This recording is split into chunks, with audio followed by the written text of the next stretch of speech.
My name is Steve Curry. You saw my name on the invitation along with Sue Perpich. Sue and I want to welcome you today. Sue couldn't make it. She has a family episode going on right now. She will be late today, but thank you very much for showing up today. We've got some people that normally I can talk off the cuff. As one of the women here who works for me, Lauren Swenson, told me, she said, you know, I know you could just do introductions without even looking at notes because you're such a big talker, but she said, I'm going to give you something to read anyway. So, but before I read the introductions of the people that are going to be speaking today, I want to mention a couple things, some housekeeping things. Restrooms out the hall to the right and to the right again. And because this is all about ME/CFS, anybody who wants to lay on the floor, anybody who wants to check out and leave, stand up and do whatever you need to do, okay? At some point during this event, either this afternoon's event or this evening's event, I will probably be on the floor over here trying to listen because I can't tolerate chairs after very long. I've been a patient for about 10 and a half years now. I got diagnosed in 2009, but got sick in January of 2007. So this disease has stolen so much of what's precious in my life, many relationships. Thank goodness for the fabulous employees I've got in my company. One here, three over here, who continue to keep my business going even though I never show up there anymore. So without them, it would be a little bit rougher life for me. But nonetheless, I do want to recognize a couple people. Lauren Swenson, I pointed out. Lauren, if you could stand up for just 1 second. Lauren is one of the organizers here today. She really organized this along with Diana Sagini, who is out floating around doing more organizing. Diana is in Los Angeles, Lauren is in Minneapolis, and the two of them are really the guts of getting this together. So this is the first time any event like this has been put on in the Twin Cities to bring the Solve ME/CFS initiative people to town to talk about this disease. So heads off, compliments to Lauren and her work and Diana for that part. Now something else, this is a complex disease, as anybody who is connected with this disease understands it. If you've seen a patient, you are a patient, or you've just read about the disease, you know how difficult and complex it can be. And so that means there's no dumb question.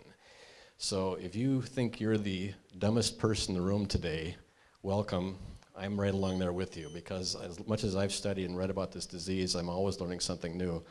So if somebody's speaking and you think something just doesn't seem right, or you're wondering, do not hesitate to raise your hand right then and there and ask a question while it's fresh in your mind, okay?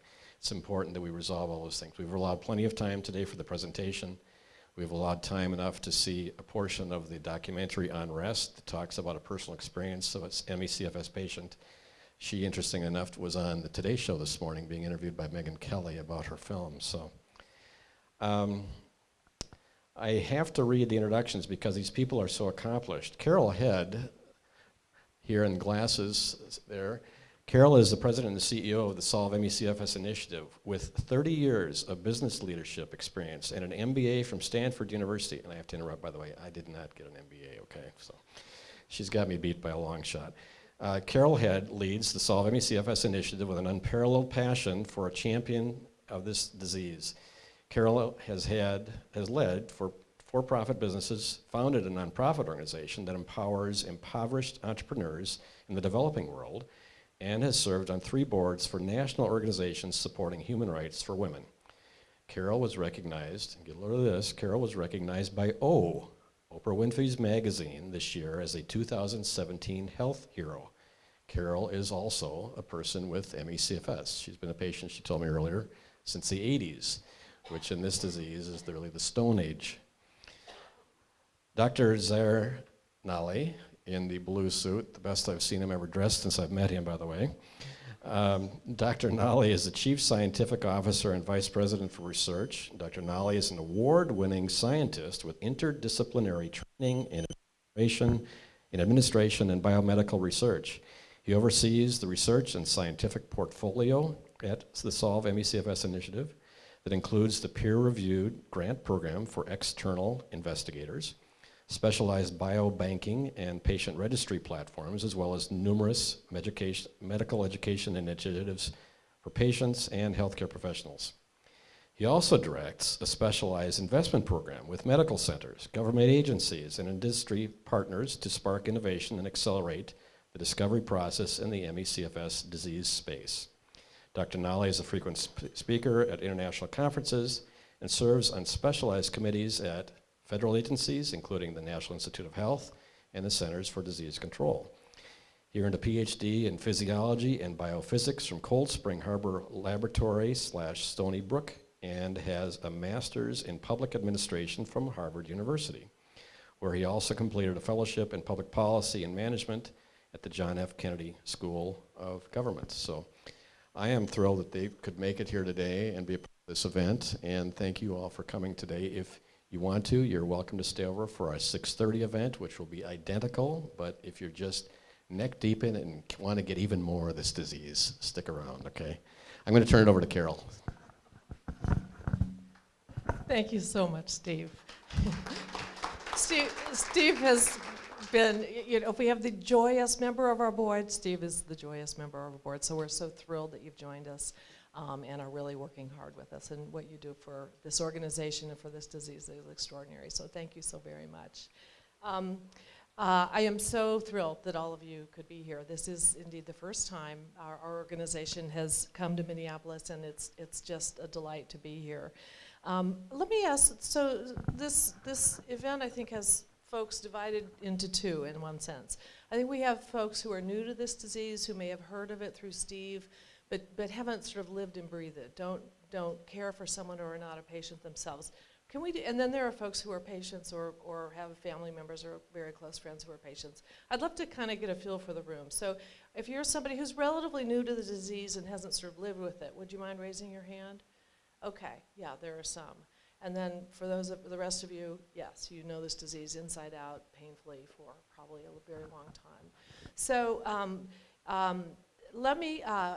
I'm here to introduce a segment of a film.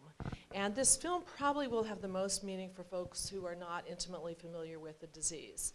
The film's called Unrest. It was not made by our organization. It was made by Jen Brea, who is a young filmmaker who has done an extraordinary job helping folks who aren't familiar with the disease really understand how devastating it is. The movie is a full-length feature film. We are today only going to show the first 20 minutes. We work closely with Jen and her team, and she calls this Act 1. So it's tantalizing, but it will give you a sense of what this disease is like. And for those of you who want more, and I guess you will, it will be airing on PBS the first week of January. So watch your local PBS station and you'll be able to see the entire film at home free of charge. So if they say a picture's worth 1,000 words, this film intro for 20 minutes I think will be worth 1,000,000. Thanks so much. I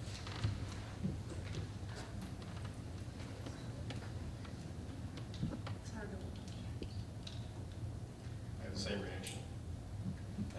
I've seen that film now twice, and every time it just destroys me because I can relate to everything she's gone through. I don't know if the other patients in the room, you look at that and you think how you've been bedridden those days and you realize your family hasn't seen you that way, maybe your friends haven't seen you that way, and you can't describe it. So thank goodness we've got an advocate on Jennifer Brea who's put a documentary together like that can better explain it to the rest of the world as to what that's like. So I just hope I don't have to watch it too many times. I know many of you live it. I know many of you live it. And there are, as we know, varying degrees of this disease. And even for one person, it ebbs and flows. And I think all of you, I know I've had the experience, many of you have had the experience of you somehow manage, you save up your energy for days or weeks, you manage to show up for one event with friends, and you look normal, you appear normal, you go home and collapse. And while that moment may have been joyous because you got a bit of your life back, because you weren't trapped in that dark room for that time with your friends. But it also, the flip side of that is it sends completely the wrong message to your friends. And so no wonder friends and family don't understand. They've seen you at your best. So I don't think I need to spend much more time on this other than to say I think for those of us who've had the disease or have it now, This is very familiar, and I do encourage that all of you see the entire film and encourage your friends and family who never understood to see the entire film. And I think it's really a way to educate the population of our nation and internationally about this disease in a way that there are no number of statistics that will work. You know, we've all read the studies that show, you know, how do you change people's minds? And data really turns out not to be very effective. What's effective is telling stories, and Jen Brea is a phenomenal storyteller.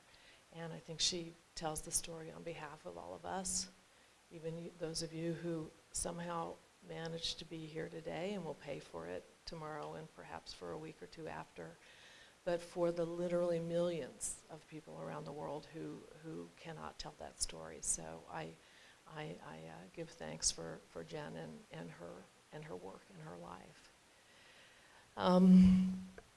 So let me talk a little bit about why we're here today. You know, there are 4 of us here from the Solve MECFS initiative on staff and 2 board members, Steve and Sue Perpich, who is the daughter of your former governor, Rudy Perpich, who was a very strong advocate for MECFS. The governor's son, Sue's brother, has been in bed sick with this disease for decade after decade. So we're delighted that Sue Perpich is on our board as well. And on staff, me, Dr. Nolly, Carolyn Mayo in the back, and Diana Sagini, who are with our development team and really have put this together. So many thanks to you all, in addition to Lauren and Steve. So these events are an important way for us to talk with folks about the disease. I hope many, if not all of you, get our emails, in which we try to keep succinct, but there is so much to tell, and then get our quarterly print chronicle publication in the mail. You probably got one last week or this week coming up. So this is a good way for us to connect with people face to face. There's nothing like that. So tonight we hope to, I want to really hope that Zahara and I can do 2 things. Number 1 is help those of you who are new to understanding this disease understand a little bit more about it. I mean, how did we get to this point?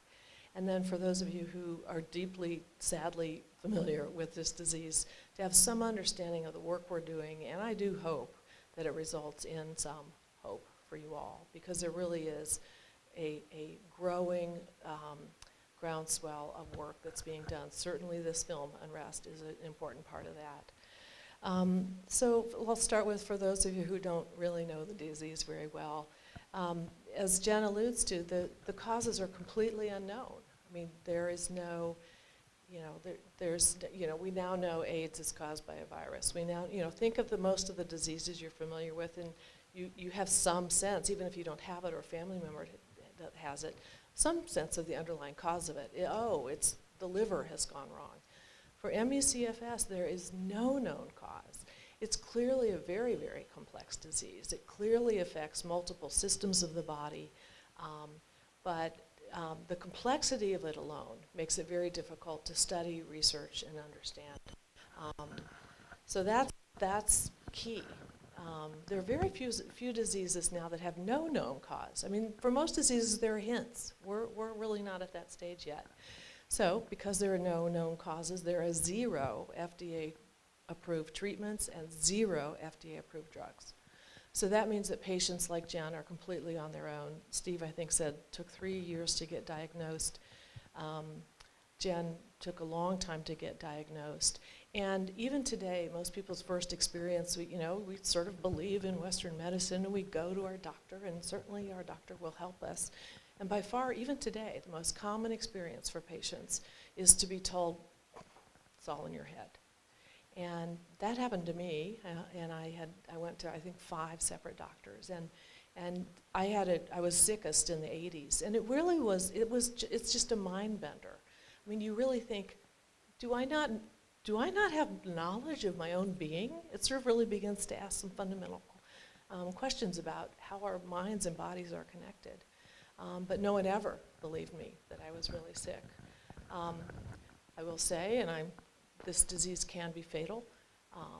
she alluded, certainly the suicide rate is very high for this disease. There is no tracking of suicides from this disease, and I know of several cases of suicide where the family refused.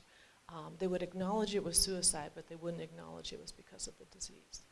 So there's no tracking, and that reduces general awareness. And also just the disease itself can be fatal. It's unusual, but clearly it happens. And I believe just this last year, there was the first time ever that the medical community agreed that a death had occurred due to ME.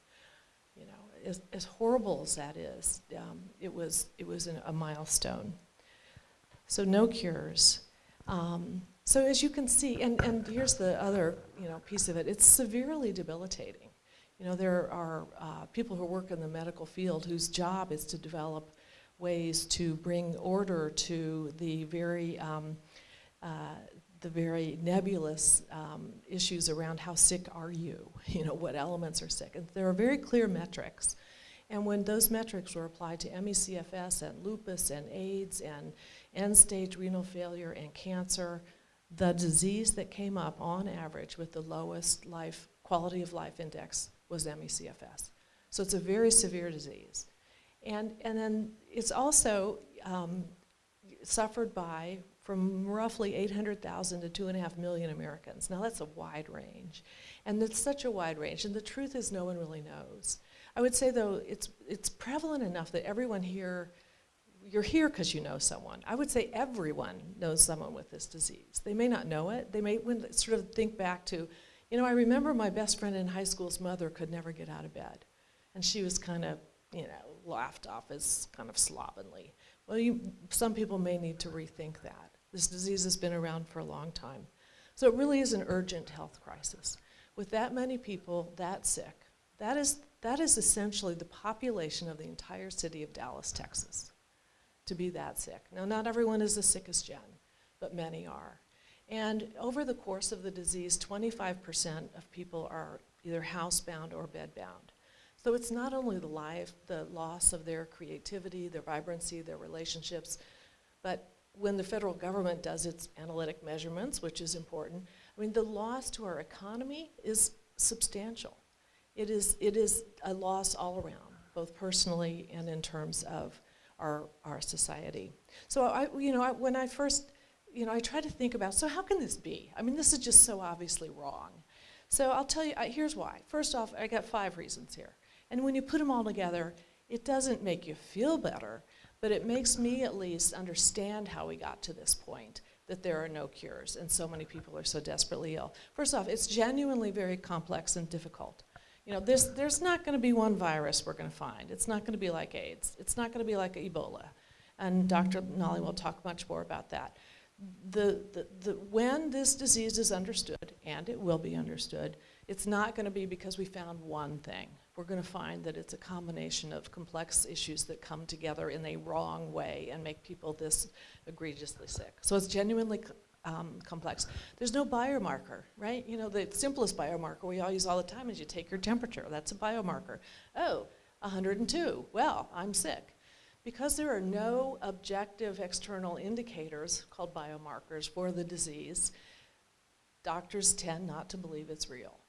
And so that sort of snowballs into folks being dismissed and there being very little attention paid to the disease. Third, 80% of the people with this disease are women. And I will say, I think it's reasonably well documented throughout history that diseases that primarily affect women get less attention, get less federal funding, and are less likely to be taken seriously. 4, as though you need more. The CDC gave the disease the name chronic fatigue syndrome about 30 years ago. And I feel as though in some ways that was just the death knell. It just is so lightweight. It becomes a joke. I've heard Ricky Gervais joke about it. I've heard George Lopez literally joke about it. This is a disease when you kind of wake up and you don't want to go to work in the morning. So the name chronic fatigue syndrome sounds so lightweight. everyone is chronically fatigued at some point in your life. Ask any couple who has a newborn baby, they're chronically fatigued, but that is completely different from a disease called chronic fatigue syndrome. And here's the killer. The NIH, which is in the world the preeminent organization that has been responsible for funding most of the medical breakthroughs that we all enjoy here. There are many people who are alive in this room today were it not for the NIH. But the NIH in general, until very recently, has not stepped up to spend money on this disease. As of 2 years ago, the spending per patient per year, okay, that's the measure, spending per patient per year was about $5. The spending per patient per year for AIDS is $2,500. I don't disparage that. That's a reasonable use of our taxpayer funds. The spending per patient per year for MS is in the $600 per year. Lupus in the range of $600 per year. And again, I go back, ME/CFS $5 per patient per year, which is really not a sufficient amount of money to do any substantial research. So you put all those factors together, and it makes sense that what you see here with Jen is the reality for so many people. I'll wrap up here very quickly. Our organization is the largest organization, we believe, in the world really dedicated to working on this disease. You're probably familiar with Michael J. Fox that works on Parkinson's, or Susan Komen that works on breast cancer. We are sort of that organization for ME/CFS, with one huge exception. Our budgets are less than 1% of the budgets for those diseases, which frankly, both of which affect many fewer people. We are primarily a research organization. Our board of directors many years ago made the fundamental decision that with the precious few dollars we have, the best thing we could do is to help understand what the underlying causes of this disease are.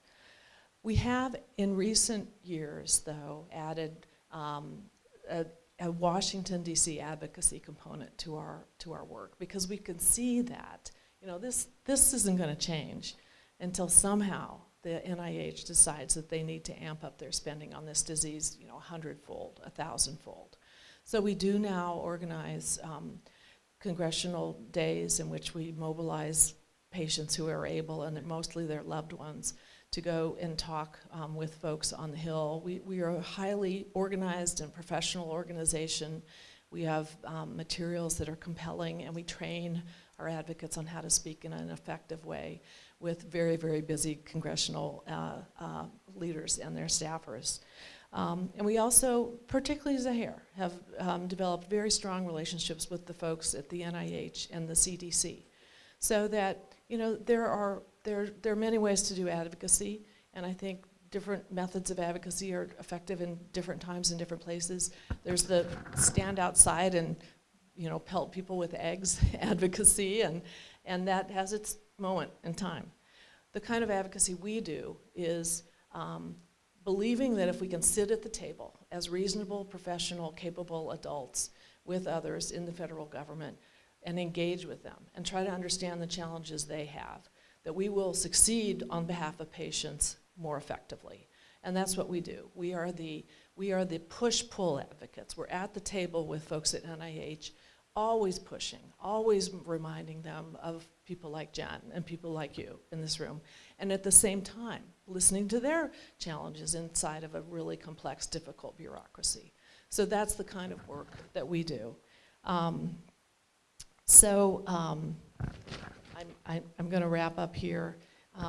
We are very proud of our work.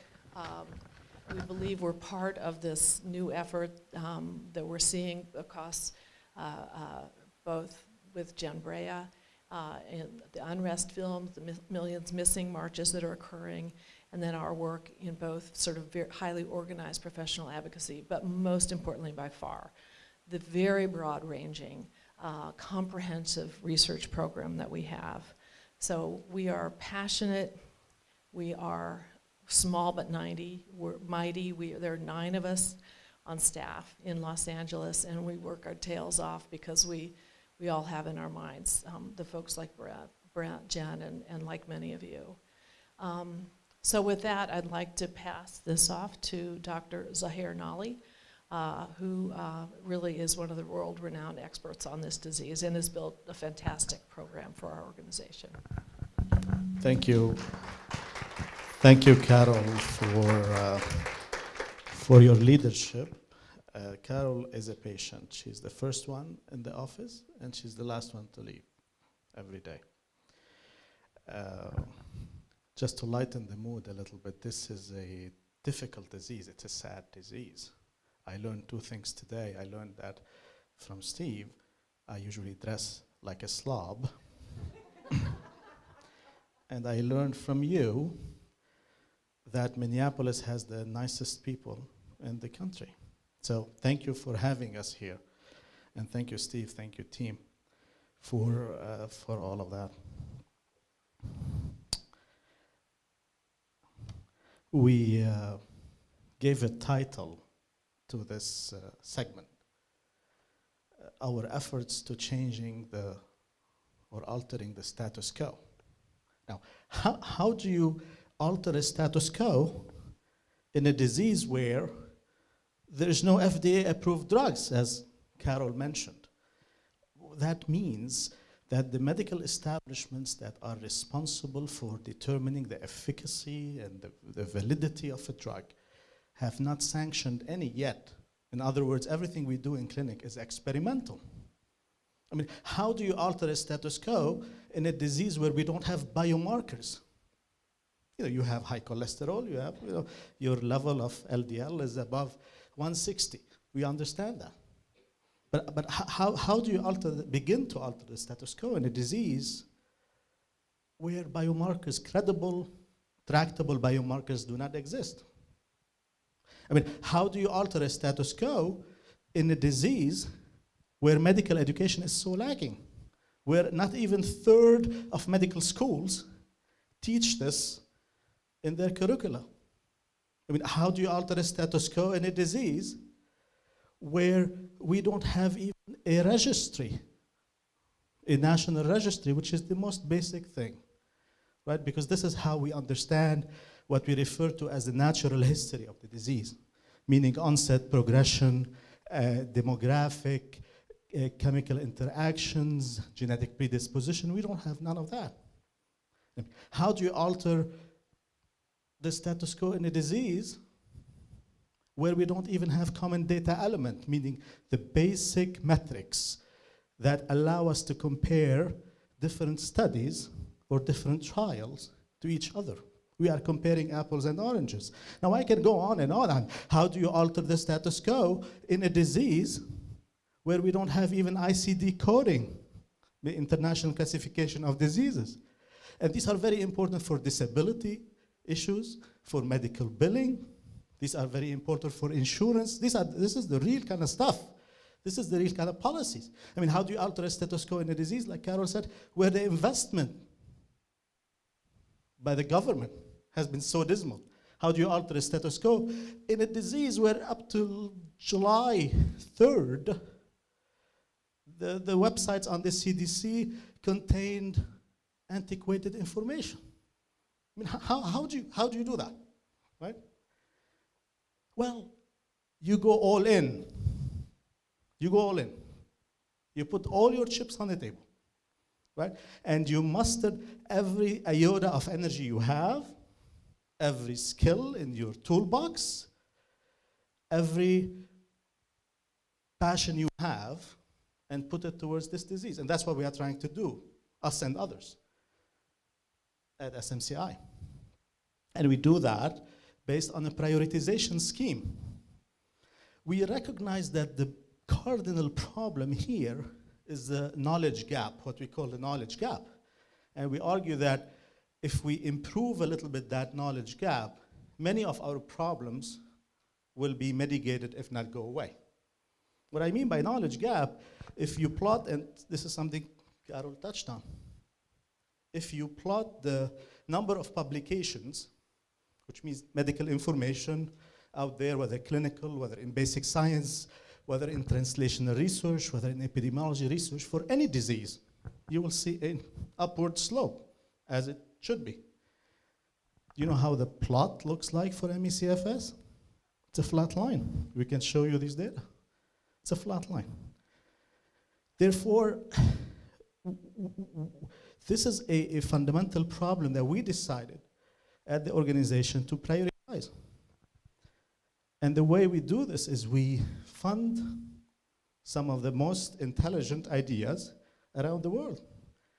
We are not the big foundations. We, I don't mention our budget because it's so dismal. But we are able to fund projects through seed grants. These are formal applications for the best ideas around the world, from the UK to Germany to Australia to the United States. This year we will announce the next cycle next month, and we have 6 countries. So we are internationalizing the struggle, so to speak.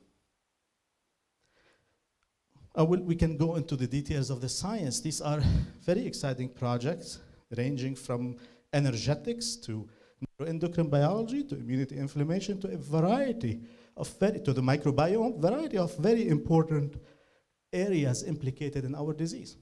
We also do that by investing directly in filling the knowledge gap ourselves, not through seed grants that we give to investigators, but by establishing standalone MECFS programs at some of the most prestigious medical research centers in the United States and abroad. We just announced last month a partnership with Brigham and Women, this month with Memorial Sloan Kettering Cancer Center. So we are trying to place MECFS where it belongs amongst the most complex and studied diseases of our lifetime, because it is one of the most complex. I come from a diabetes background, I come from a cancer background, and I can tell you this is one of the most complex diseases that ever existed. Don't listen to me. Let me grab this. Let's take someone who's much smarter, right? One of the mysterious illnesses, one of the many mysterious illnesses, it's on your brochure, that science has yet to unravel. MECFS has proven to be one of the most challenging. Francis Collins, the director of the NIH. So to alter the status quo, we do a variety of things.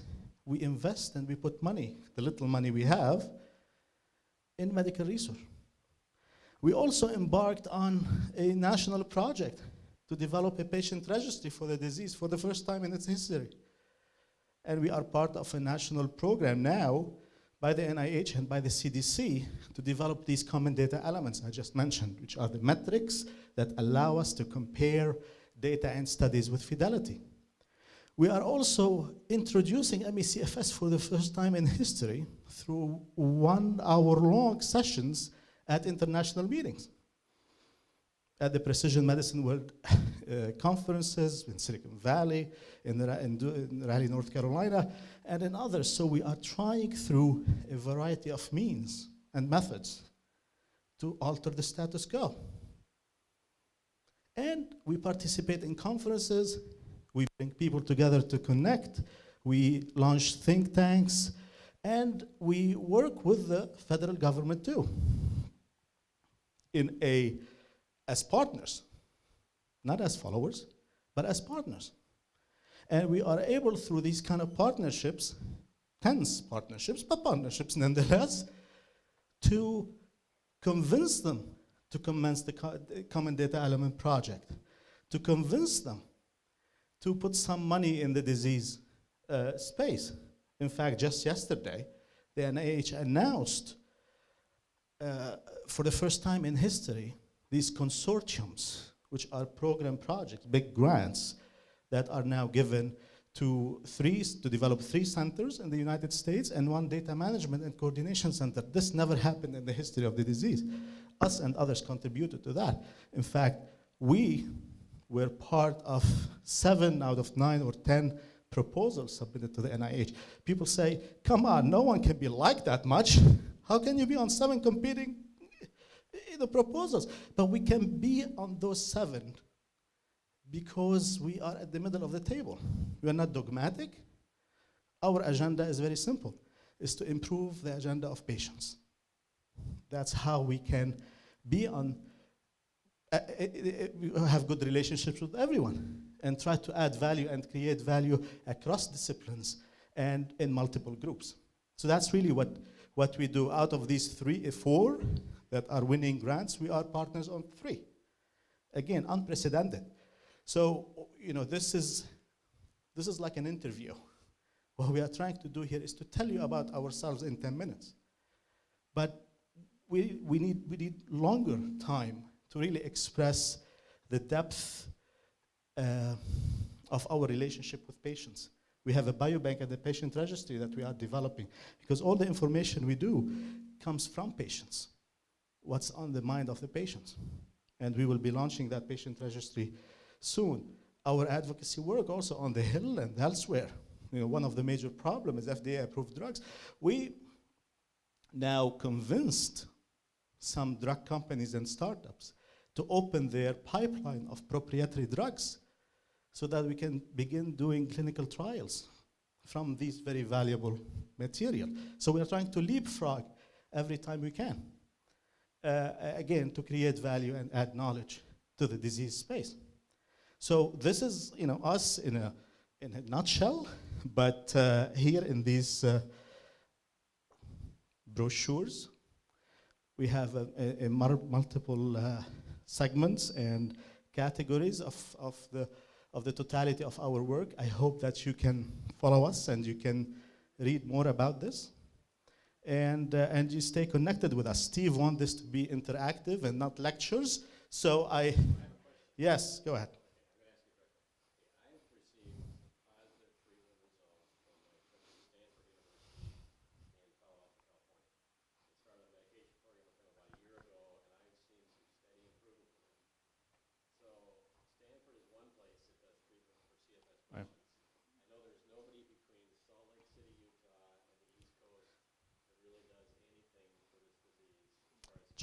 Mm. So, for patients in this room, what can they try to expect out of their own doctors, or where should they call for help?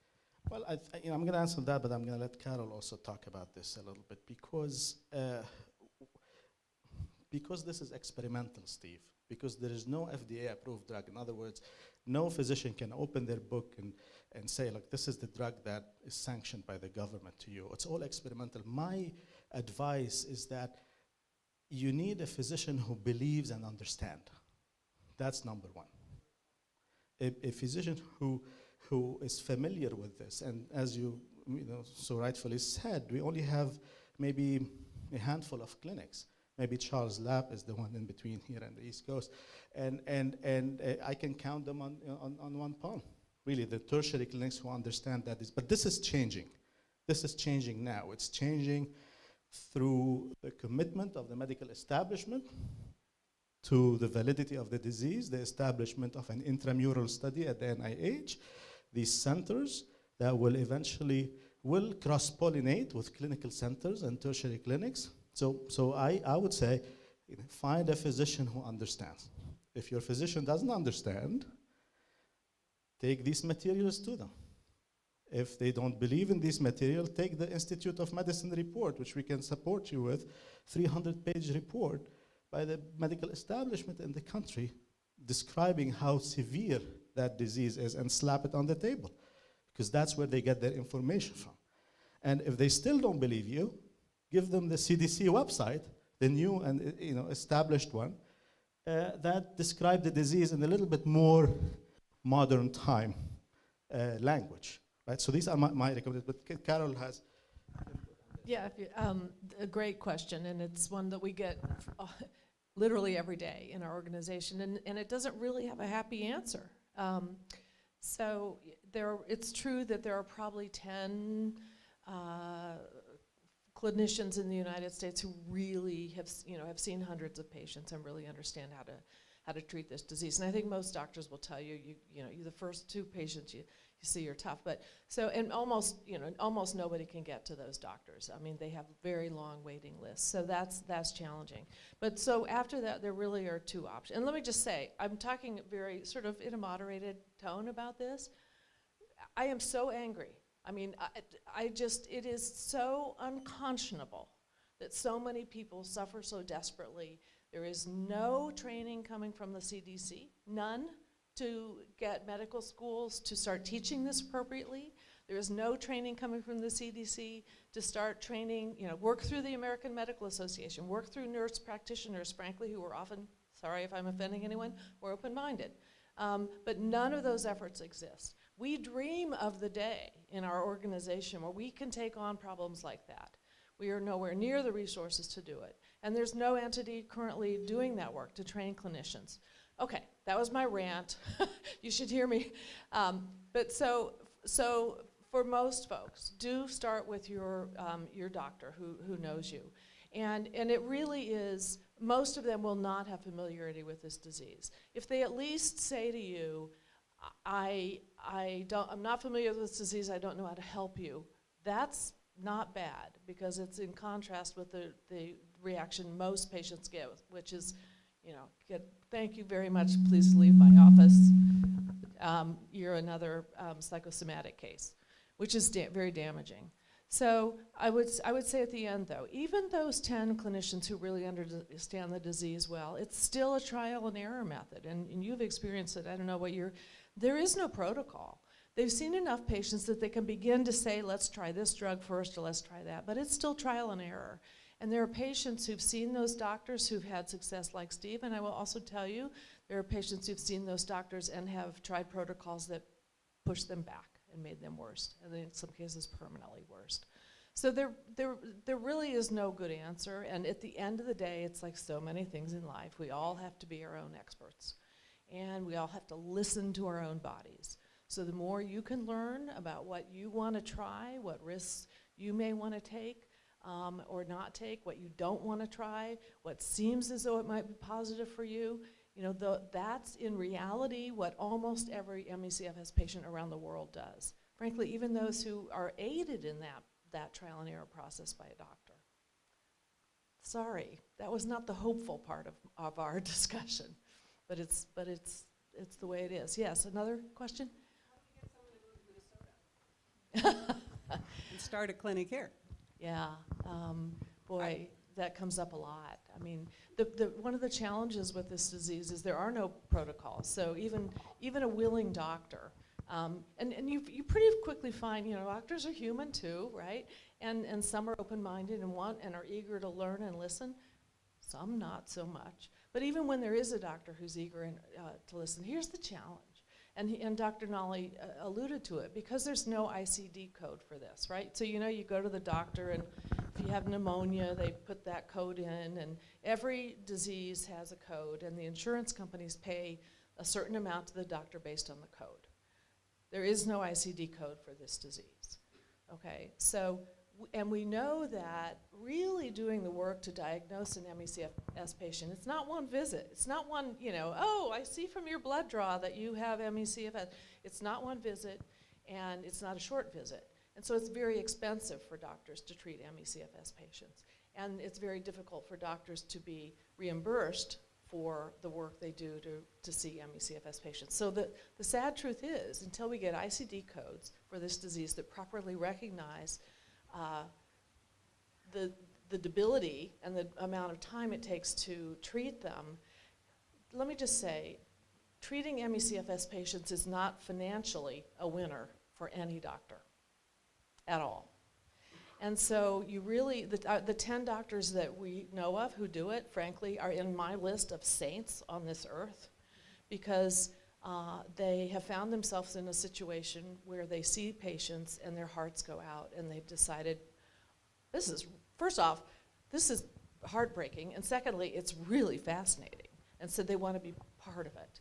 So you need to find a doctor who for whatever reason, is not out to maximize their income, but is very interested in this disease, and genuinely has that impulse that I think most doctors start out with, that they want to help people.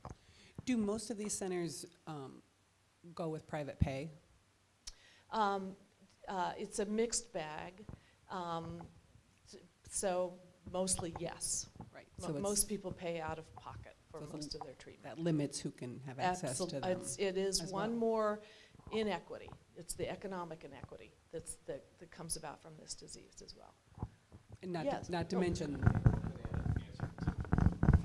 I'm going to add an answer to this from my own experience. The large regional medical centers, for example, in this area we have Fairview Health Services, we have Allina. Those sorts of larger corporations have got all their doctors on a standardized set of things that they can do. When I went to my doctor at first at Allina, he plugged in my symptoms. He even plugged in chronic fatigue syndrome. He plugged in systemic exertion intolerance disease, which was the name that the Institute of Medicine recommended a couple of years ago. And the Allina computer says nothing. So that means every doctor in the Allina system would not be worth going to. And that's a political, that's a opinion on my case. I don't know what Fairview does in the Twin Cities. I will not mention the name, but a large internationally recognized medical center based in Rochester, Minnesota, if any of you have any clue who I may be talking about, ran me down a path of 5 days and $20,000 worth of tests and said I was the healthiest guy they'd seen in years. And they were so thrilled to treat me because they love treating healthy people. The doctor wrote up a letter that said, you have a disease that seems like chronic fatigue syndrome, but because, this is the doctor speaking now, but because I know the chronic fatigue syndrome doesn't exist, you can't have it. So $20,000 in tests, gone, out the window, and that was the end of that. So he was following the protocol that his internationally recognized clinic based in Rochester, Minnesota told all their doctors to do. So you may, and this is an opinion, you may have luck with a smaller independent local doctor who's not under the rules and guidelines of a major corporation, who may be willing to step out on a limb and do some things that he knows that the insurance companies will support. My luck at Stanford University has been tremendous. They get success, they say, at between 60 and 75% of the patients they see, but they only have time for 1,500 patients a year. Pardon me? Well, I tried to get an appointment with a gentleman named Dr. Jose Montoya. His waiting list is over 12 months long. So they put me on a waiting list for a physician's assistant, and I got in to see them in 4 months. She's now retired. I'm now a patient of a new doctor there, and he has been very good, and he has helped me. Now, I'm not cured. I still have horrible mornings almost every day. I have, as Carol was halfway through her talk earlier, I started to get foggy, and I'm holding it together moderately right now.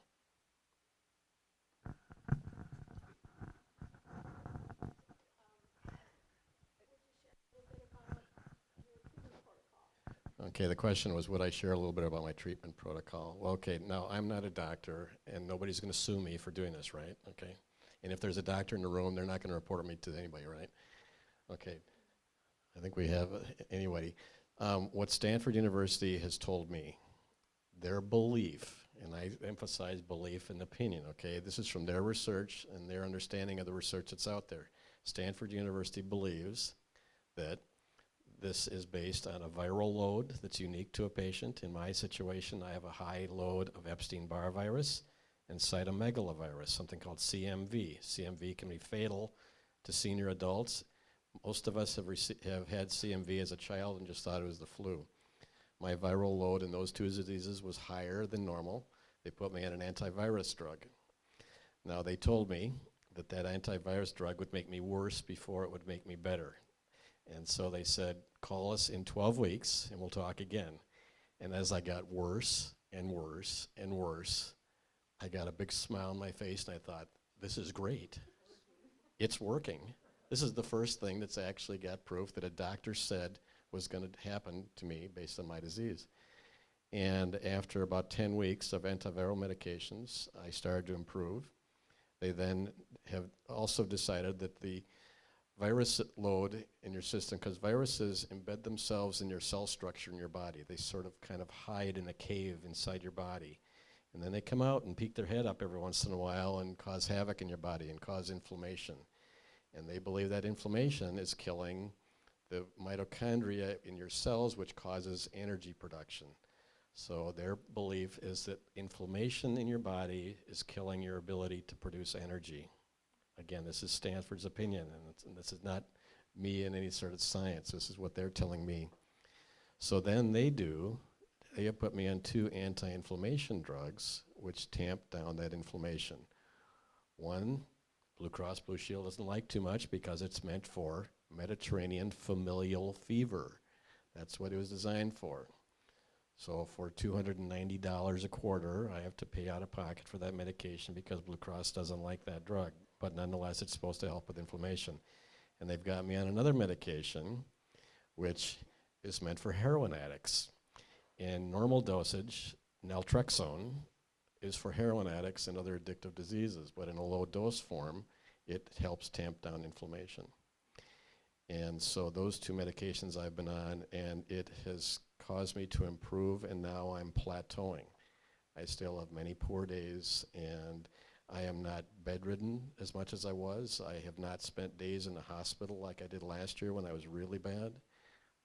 You know, brought myself to the hospital one time and was unrevivable for a while because no explanation for what was wrong with me, because I couldn't imagine it was something besides, it had to be something other than this disease.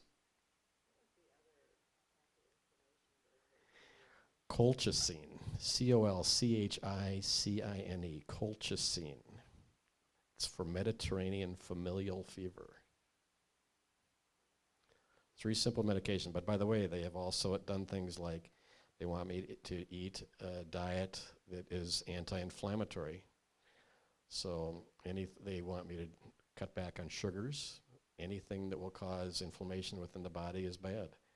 They want me to drink red wine, and I haven't been drinking for years because, of course, alcohol in too high doses does nothing but cause chronic fatigue syndrome symptoms, brain fog and fatigue. And so that has been difficult. They've actually asked me to eat 1.5 ounces of chocolate every day because dark chocolate can be anti-inflammatory. Plus, there's a nutritional supplement called turmeric, when coupled with another supplement called Meriva. Those 2, Meriva makes turmeric more bioavailable, and turmeric is known to help with inflammation. Other questions? Do you want to start? I just wanted to, if I can even remember what my question, but the Mayo Clinic I went to, they have a fibromyalgia clinic thing you can go to. Is this the large international center based in Rochester, Minnesota? Yes, yes. Okay. Yeah, I've lived here all my life, and I've dealt with this CFS crud for 27 years. It took 10 years for them to tell me, I think you have CFS. From mono is how mine started. And then about 10 years later, they told me I have fibromyalgia, not the Mayo Clinic. And then a year ago, I went to a LLMD Lyme person. I thought, well, I just want to hear what they say. And, oh yeah, you have Lyme disease. No test, nothing. They didn't believe in CFS. They didn't believe in fibromyalgia. I'm like, oh my God, seriously? So obviously something is very wrong. None of you guys, you know, there's no tests. But I went to the fibromyalgia clinic they have at Mayo, and it's like a 3-day whatever. They didn't believe in CFS. They said, well, you have chronic fatigue with fibromyalgia. Like, all these symptoms overlap. They're so similar. I just don't. I guess for me, and then I've went to probably 100 doctors in 27 years. I've been to the Hunter Hopkins Center and met Dr. Black. For me, the doctors, I cry half the time I leave. And so in the last 10 years, I don't go very often because they've upset me more than anything. I guess my question, and I've met medical students and asked them, do they talk about this, especially the U of M, because it's a huge medical school here that's well known, and no, and the kids, the people I've talked to actually feel bad for me. I'm like, why don't they discuss this at all? Even if you don't have a treatment or figure out how, listening to your story and something that's helped you, like, why can't, I guess I don't understand, why can't the medical schools at least learn about this? I'm going to give you a guess, okay? And my guess is this, and it's because of, before I went to that large internationally recognized medical center in Rochester, Minnesota years ago, I saw every specialist in the Twin Cities area to try and eliminate every single thing that was wrong with me, and they all said I was in perfect health. So as far as I can see, is that all these centers are doing what they're supposed to do, which is to follow the science. The insurance companies really run this world in many ways. My father was in the insurance business, and I learned that growing up. The insurance companies at the root of things really run so many aspects of our society, and they clearly dictate the boundaries of the medical industry. And so because of that, the medical industry and the larger corporations who are now people like Allina and Fairview Health Centers, and to some degree the University of Minnesota too, they've got limits to what they're willing to do, what they can do. And so that's why, as I searched and searched for years and read more about this disease, I turned to people like Carol and Zaire and their organization, because they look at unique ways to do this. You can't tell a major medical corporation how to do what their insurance company will never allow them to do. But you can get research grants to small seed grants to researchers who are willing to, at a time when this disease was considered to be career suicide, if you were going to research chronic fatigue syndrome, because we were all nutcases, okay? Why would you ever want to research into a disease full of patients who are nutcases?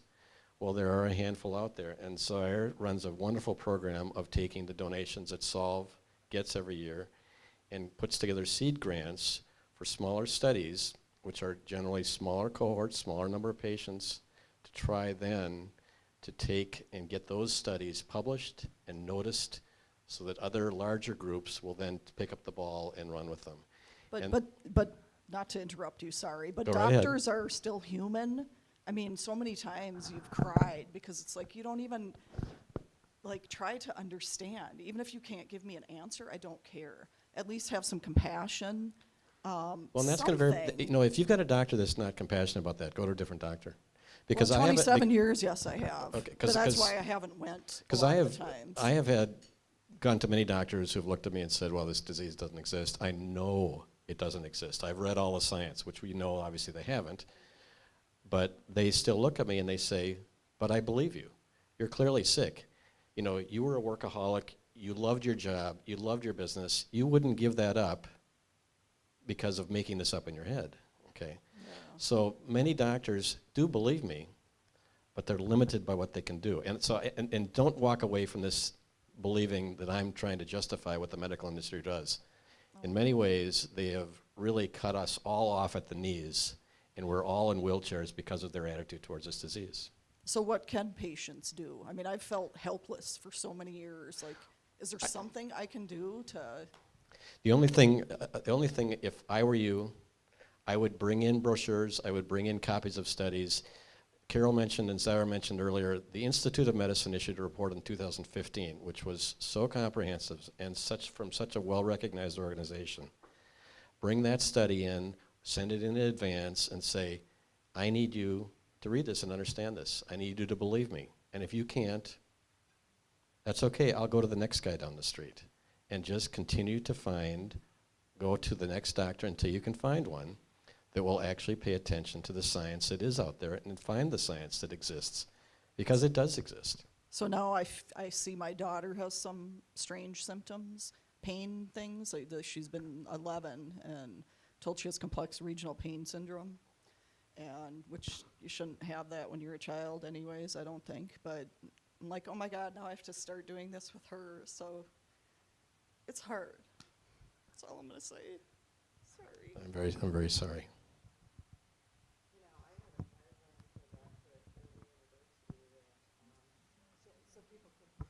Here's a question. I've run into a physician at Fairview University that I work with. He doesn't have any solutions for me, but he's supportive if I need a letter or something. And he says he knows about this, and he does have another severe patient, but he can't treat us.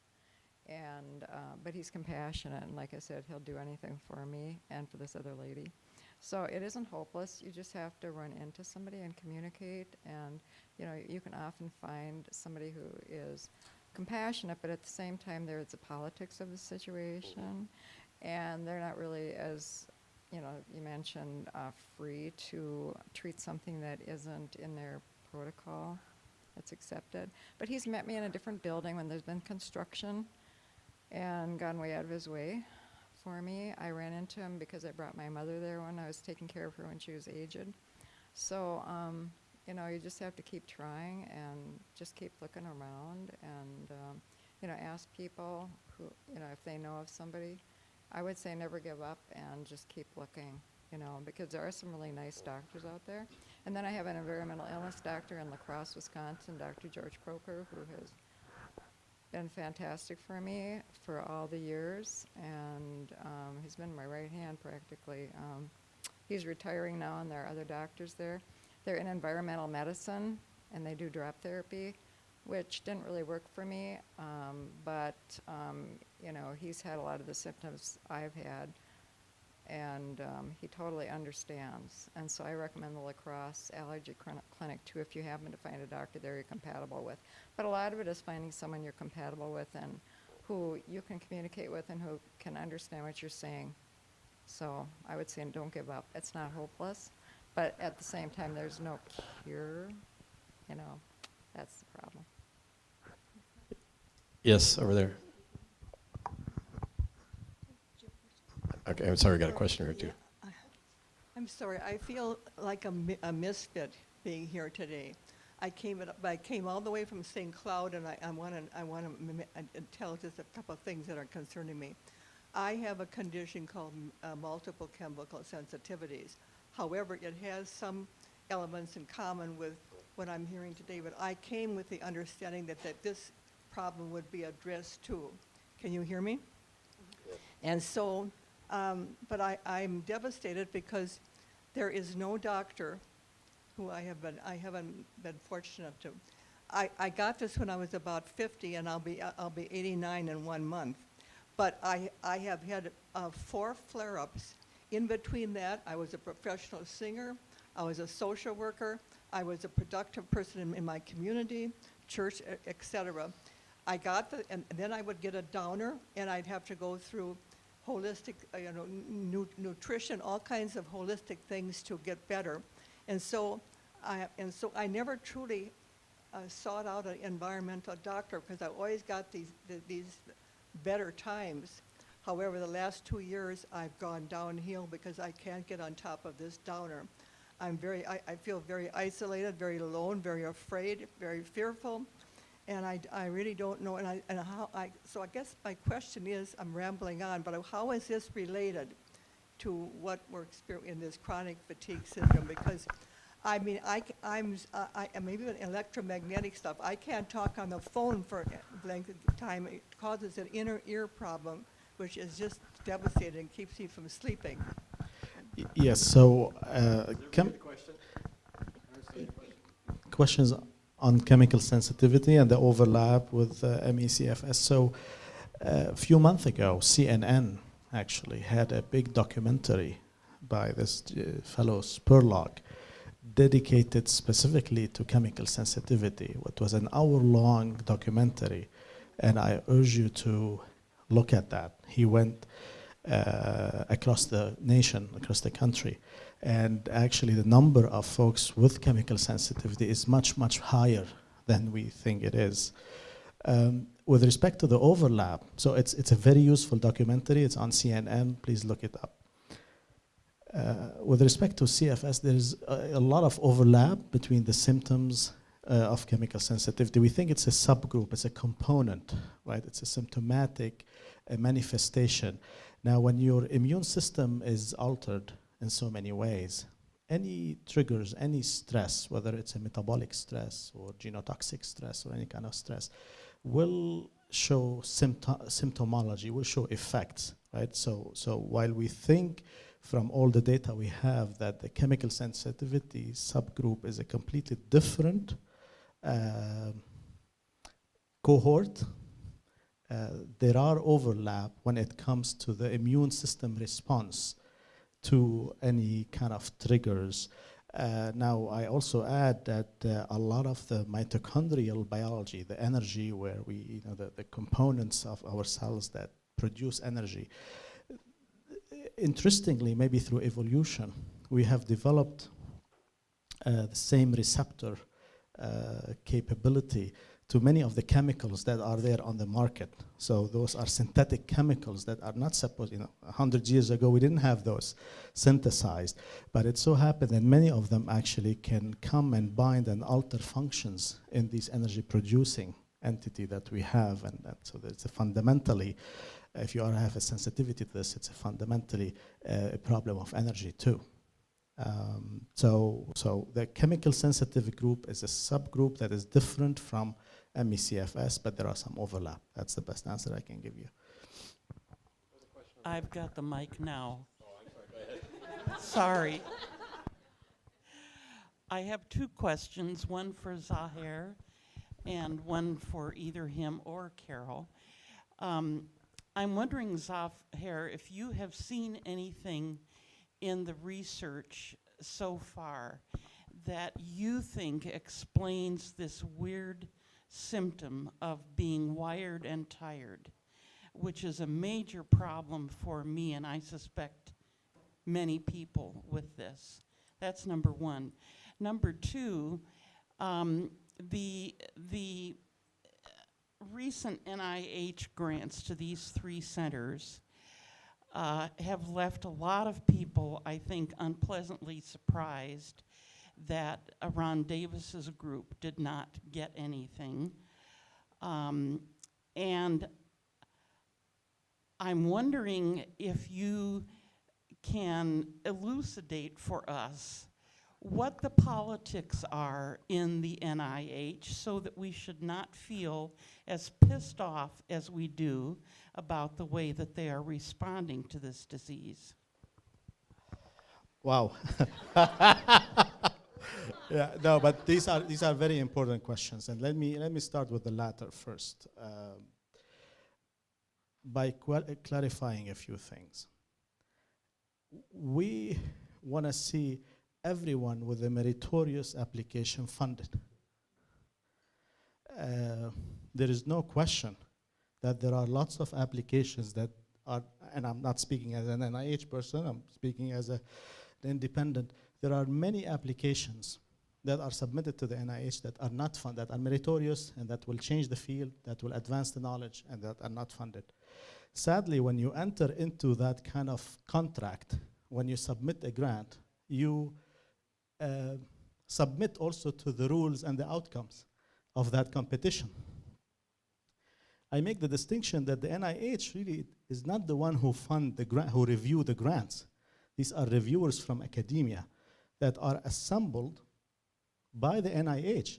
So the NIH really does not have a say, practically speaking, in funding this particular proposal or not. It's the decision of the reviewing committee that is assembled by the NIH from independent medical centers, and they try to balance it in so many ways. And there is a certain cutoff score. They score these applications, and then they will look at how much money they have, and based on the amount of money they have, they kind of draw the line. Now, what we want them to do is to move that line so that more meritorious applications will be funded. Now, I can tell you, we as partners on 7 out of these 10 applications, many of the ones that we are on, I mean, isn't it a tragedy that Dr. Nancy Klimas's application was not funded at Nova? I mean, someone who dedicated her entire life for the last 30 years to the advancement of ME/CFS, right? And others. I'm not just singling Nancy, but I'm just saying that there are so many other applications that were not funded. Now we are very, pleased also by the quality of the applications that were funded, right? Because they all get high scores. They are all from credible people. They are all from prestigious medical centers. So while we work every day ourselves is to try to increase the size of the pie so that more grants can be funded. Now, those who haven't been funded, of course, they have a lot of opportunities to resubmit individual grants, maybe not through this particular mechanism, but there has been a lot of work done to put these proposals together. And if you have seen some of them, they are like mammoth applications that take a lot of work. So we hope that this the establishment of these centers will signal now also the opening of other mechanisms, of other opportunities, whether it's exploratory grants, R21, R1, there are different mechanisms where all these applications that are rigorous, that are tractable, can be put back again through the system. But if I want you to remember one thing from this, the NIH doesn't fund proposals, doesn't choose proposals. It's the reviewing committee, and the NIH has a certain pot of money that will that they have to work with. Carol, you want to add something on this? Yeah, no, I agree. You've stated it beautifully, and I want to reiterate one thing you said, which is there certainly are, the NIH grants have been out for 36 hours, and we've certainly heard a lot of people who are unhappy that this team didn't prevail, nor did this, and at the end of the day, it's unfortunate. Those kinds of, we're all disappointed. At the end of the day, less division among ourselves would result in, what we really need is a bigger pie. We're all fighting for these small crumbs from the pie, if I may use, and that's what's really wrong. Yes, of course, Ron Davis should have been funded. Yes, of course, Nancy Klamath should have been funded. Yes, of course, the others, but the pie is so tiny, and that's what we continue to focus on. Doing advocacy work in Washington, talking with the NIH, and really doing the work behind the scenes to increase the size of the pie. Regarding the first question about have we seen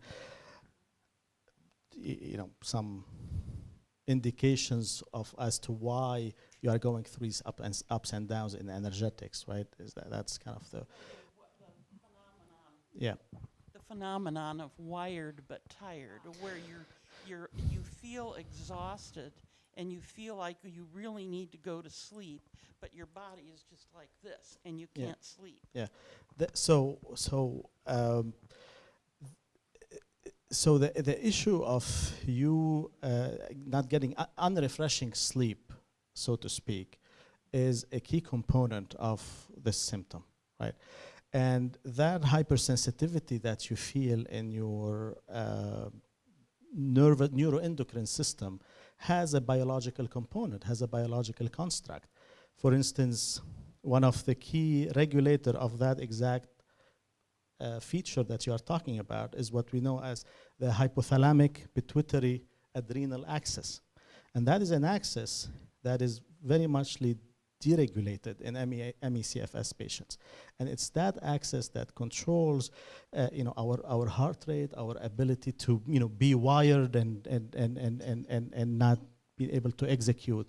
So there is a study from the CDC now that is trying to evaluate precisely these kind of type of components of the HPA axis. We are also investing ourselves through seed grants in a variety of projects internationally. And the data that we are getting, and this is very preliminary and it's not published yet, is that there is a severe defect in that neuroendocrine pathway that could explain potentially why why ME/CFS patients see that. In addition to this, I can tell you that our metabolomic study on energy markers and biomarkers and factors that are typically the downstream, the most readout of these type of alteration in the neuroendocrine system are all over the map, meaning we have hundreds of targets, potential targets, that are now coming out from these large-scale studies that could also explain this. So I do believe this has a biological construct that hopefully in the next few years we will be able to kind of pinpoint exactly what are the culprits, or it's hardly going to be one culprit. If you look at even inherited high cholesterol level, these are not mutation in one gene. There are thousands mutations, 1,000, no less than 1,000 mutation that cause high cholesterol, high LDL level in your blood. So it's a confounding factor from a multiple of elements. I don't know if I answered your question, but this is part of what. Go ahead. Yep. So, I am. He's right. We had told you all we would wrap this up at 5, so maybe we'll take 2 more questions that we can all share in. And then Zahir and I will be around as long as there is anybody with a question, and we will continue with that. And we also have learned from doing these sessions that people learn a lot from other patients, and so I urge you all to talk with your neighbors and others here who are here today. So, And I'm going to add something real quick. At the back, I have individual business cards. Even though I don't go into my office every day, I have individual business cards with my name, address, phone number, email address on it, and they'll be available in the back if anybody has a follow-up question to me. So as a patient, send me any question. It may not be replied to immediately, as I may be in bed, but I will be happy to reply ultimately. Just allow me before just one because I want to go back to something that a guest here mentioned.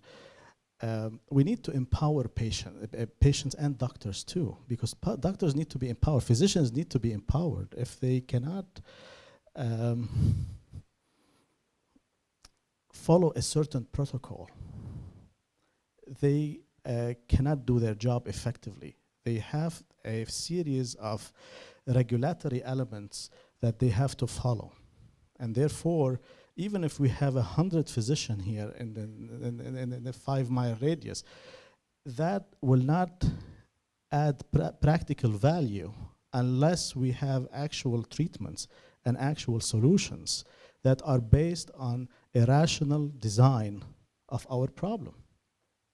So it's not just adding the number of physicians, because we distinguish between 2 types of physicians: physicians who are dismissive of the entire endeavor, right?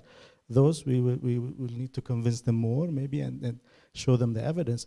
And the others who are just not aware, right? And the ones who, in our experience, the ones who are not aware can be educated through bringing informations to them. But the core of all of that is not experimental science. The core of this is to find solutions and causality of the diseases from our lab, from our industry, so that at the end of the day, we can get to an FDA approved drug that can be safe and that can be effective, and that the standards in the United States through these regulatory agencies approve. It is unacceptable in the 21st century in America that we have anecdotal success story and we don't have a causality of a disease that's afflicting 2.5 million. This is just not acceptable, and that's what I will close with. Hopefully this is quick. From what I'm gathering, I'm guessing it's safe to assume there are no organized or sponsored clinical trials for this, and it's all physicians using colchicine, for example, off-label. Well, Stanford, in their explanation to me as to why they're treating me that way, did not give me certain studies that they were referring to, but they did talk at length about a recent study they came out with where they found inflammation levels, which were measured through certain levels of certain proteins in people's bloodstreams, which they said measured on a daily basis were so erratic that every other scientist that would have looked at it would have said, well, clearly that's not the cause of the disease, until they found out that the people that they were measuring those protein levels with, their fatigue symptoms were mirroring the levels of those inflammation markers exactly. So they were saying, so when I have a bad morning, my inflammation was worse, my levels of those proteins were higher, and that's what their breakthrough was with, they just released a month ago. So that reinforced their treatment protocol, which was to help tamp down inflammation. Just to build on that a little bit, so yes, doctors are using drugs off-label. They do that for other diseases. They're doing it for this disease as well. You know, the shorter path to finding a drug for ME/CFS is to take a drug that's already proved to be safe and test it with ME/CFS patients.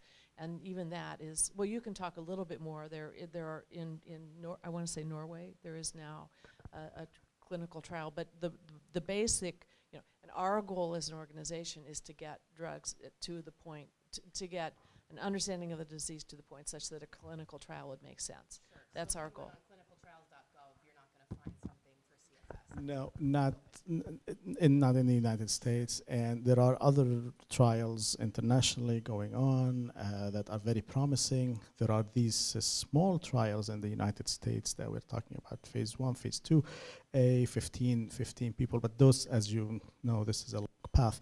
So one thing we are trying to do is to do drug repurposing, and that's, as Carol said, is the fastest way to, but for that you need to have credible targets and credible markers, and that's why we are doing these drug screening platforms, whether it's lipidomics, whether it's metabolomics, or whether our projects at Memorial Sloan Kettering Cancer Center that specializes particularly in this kind of platforms. Steve? I'll add one more note, something that Stanford and other doctors have told me too, another off-label use of a medication. Many of you probably have family members who suffer from Alzheimer's dementia who have been treated with Aricept or possibly Namenda or both, okay? I'm treated with Aricept, okay? Stanford said that the minimal studies, and I'm talking about a handful of people that they've studied the inflammation levels in the brain of chronic fatigue syndrome people.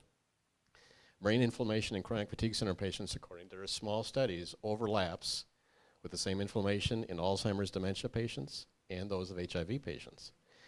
And so a neurologist has off-label prescribed Aricept to me, and it's for the brain fog that I get periodically, and I have found it to help.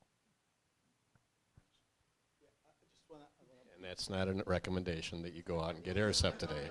I just want to mention one thing. We're talking about inflammation as if it's a terrible thing. Inflammation saves your life. Chronic inflammation is the thing. Right? On a daily basis, we get a lot of stresses, and that's what keeps us alive. Inflammation is a natural reaction whereby your immune system is trying to fend against a variety of assaults. Right? It's when that pathway becomes deregulated and becomes chronic.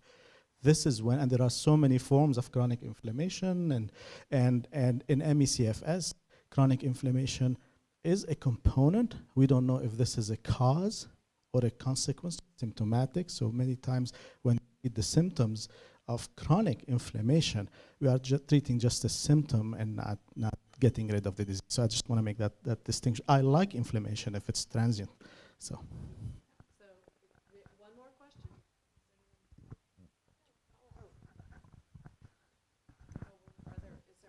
Any other questions over there? Yes. Okay. Go for it. One thing. Craig?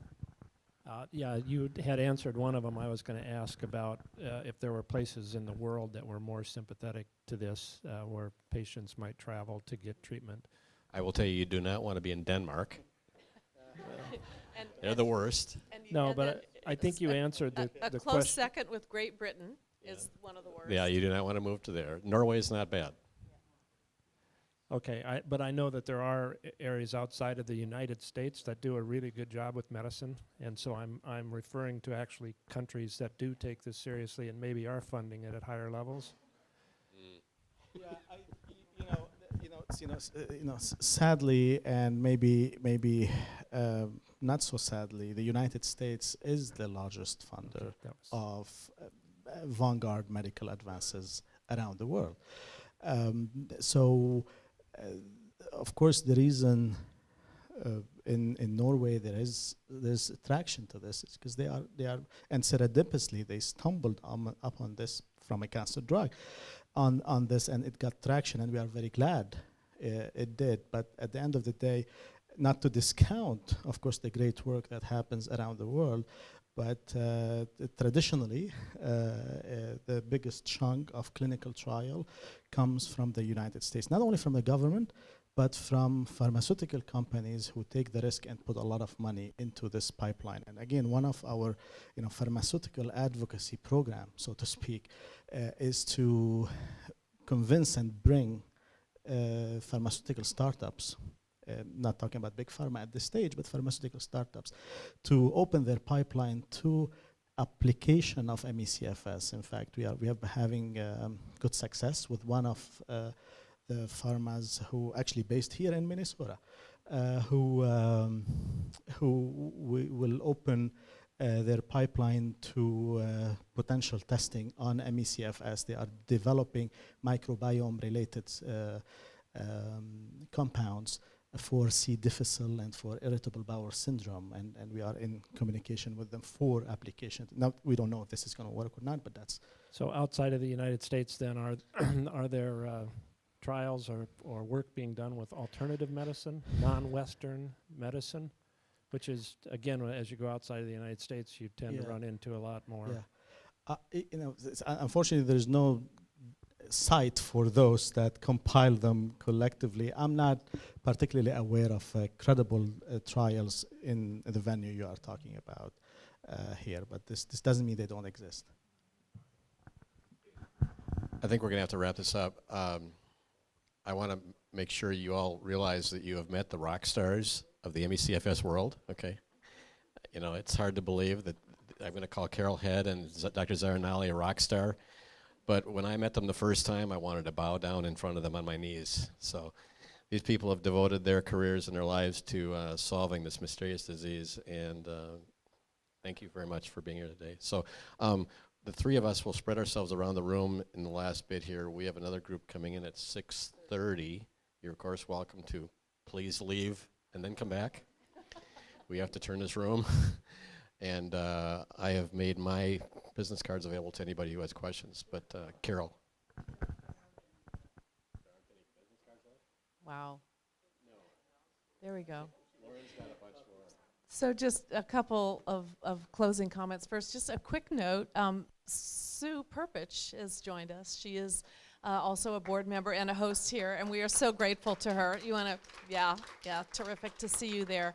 And so many thanks to Steve and his team who have really just been awesome in getting this this gathering together. We will hang around as long as you do and answer as many and all questions as we can. I will say one thing, and I used to be shy about this, but I'm not anymore. I'm so confident about the good work that we do, and thank you for your kind words, Steve, about our work, that we cannot do this without financial support. And our financial support comes from patients, because until people really understand this disease from the inside out and really understand the gravity of the challenges that we face with federal funding, with the disease itself, it is very difficult. So if you are able, we will be very delighted to take any gifts you may choose to give either tonight or later. Carolyn and Diana are back there. And you will probably hear from us at some point later. But the primary thing I want to say is I hope this has informed you, and there are glimmers of hope for this disease, and we may not be rock stars, but we are rocking it, working with great focus, intensity, and commitment on this disease. And so I think that's very different from what was occurring even 5 years ago. So we hope you come away from this with some sense of satisfaction about that. And just, again, thank you so much. And for all of you, who are patients, I wish more good days than bad. Thank you.